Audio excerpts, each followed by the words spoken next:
എല്ലാവർക്കും വിനീതമായ നമസ്കാരം. എന്റെ പേര് അരുൺ. ഞാൻ നിങ്ങളുടെ മുമ്പിൽ ഒരു ചെറുകഥ അവതരിപ്പിക്കാൻ പോവുകയാണ്. ഒരു മലമുകളിൽ ഒരു വൃദ്ധനായ ഗുരു താമസിച്ചിരുന്നു. ആ ഗുരുവിന് ധാരാളം ശിഷ്യന്മാരുണ്ടായിരുന്നു. ഒരു ദിവസം രാവിലെ ഗുരു തന്റെ എല്ലാ ശിഷ്യന്മാരെയും വിളിപ്പിച്ചു. അവരുടെ കയ്യിൽ അദ്ദേഹം ഓരോ വിത്ത് നൽകി. പ്രിയപ്പെട്ട കുട്ടികൾ, ഗുരു പറഞ്ഞു, ഇത് വെറുമൊരു വിത്തല്ല, ഇത് വളരെ വിശേഷപ്പെട്ടതാണ്.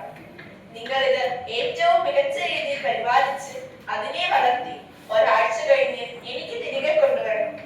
നിങ്ങൾ ഓരോരുത്തരുടെയും കഴിവും ശ്രദ്ധയുമാണ് ഞാൻ ഇതിലൂടെ പരീക്ഷിക്കുന്നത്.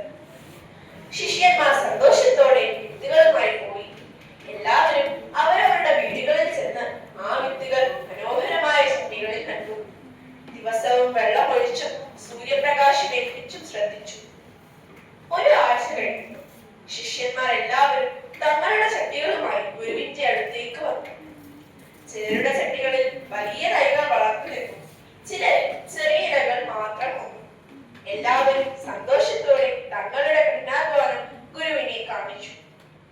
എന്നാൽ കൂട്ടത്തിൽ കുഞ്ഞൻ എന്ന പേരുള്ള ഒരു ശിഷ്യൻ മാത്രം തല കുനിച്ച് കയ്യിൽ ഒന്നുമില്ലാത്ത വെറും മണ്ണ് മാത്രമുള്ള ഒരു ചട്ടിയുമായി നിന്നു. മറ്റെല്ലാവരും അവനെ നോക്കി ചിരിച്ചു. നീ ഒരു തോൽവിയാണ് കുഞ്ഞ്. നിന്റെ വിത്തിന് എന്ത് പറ്റി? നിനക്കൊരു ചെടി പോലും വളർത്താൻ കഴിഞ്ഞില്ലേ? ഗുരു ശാന്തനായി എല്ലാവരെയും നോക്കി. എന്നിട്ട് കുഞ്ഞിന്റെ അടുത്ത് വന്നു അവന്റെ തോളിൽ തട്ടി. കുഞ്ഞാ, ഗുരു ചോദിച്ചു, എന്താണ് സംഭവിച്ചത്? നീ ഇത് വളർത്താൻ ശ്രമിച്ചില്ലേ? കുഞ്ഞൻ വിതുമ്പി, ഗുരു, ഞാൻ ദിവസവും വെള്ളമൊഴിച്ചു സൂര്യപ്രകാശം നൽകി പ്രാർത്ഥിച്ചു, പക്ഷെ അത് മുളച്ചതേയില്ല. അപ്പോൾ ഗുരു ചിരിച്ചു.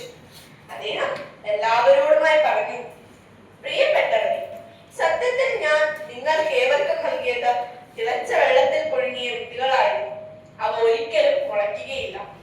എല്ലാവരും ഞെട്ടി. കാരണം അവർ മറ്റെവിടുന്നോ വിത്തുകൾ മാറ്റി നട്ടതായിരുന്നു. ഇന്നത്തെ വിജയി, ഗുരു തുടർന്നു, ഈ വെറും ചട്ടിയുമായി നിൽക്കുന്ന കുഞ്ഞനാണ്. കാരണം തന്റെ വിത്ത് മുളച്ചില്ലെങ്കിലും അവൻ സത്യസന്ധതയോടെ അശൂന്യമായ ചട്ടിയുമായി ഇവിടെ വന്നു. മറ്റുള്ളവർ എന്നെ കബളിപ്പിക്കാൻ ശ്രമിച്ചപ്പോൾ അവൻ മാത്രം തന്റെ സത്യസന്ധത ഉയർത്തിപ്പിടിച്ചു.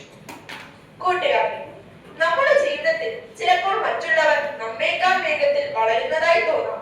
ചിലപ്പോൾ നമ്മൾ കഠിനാധ്വാനം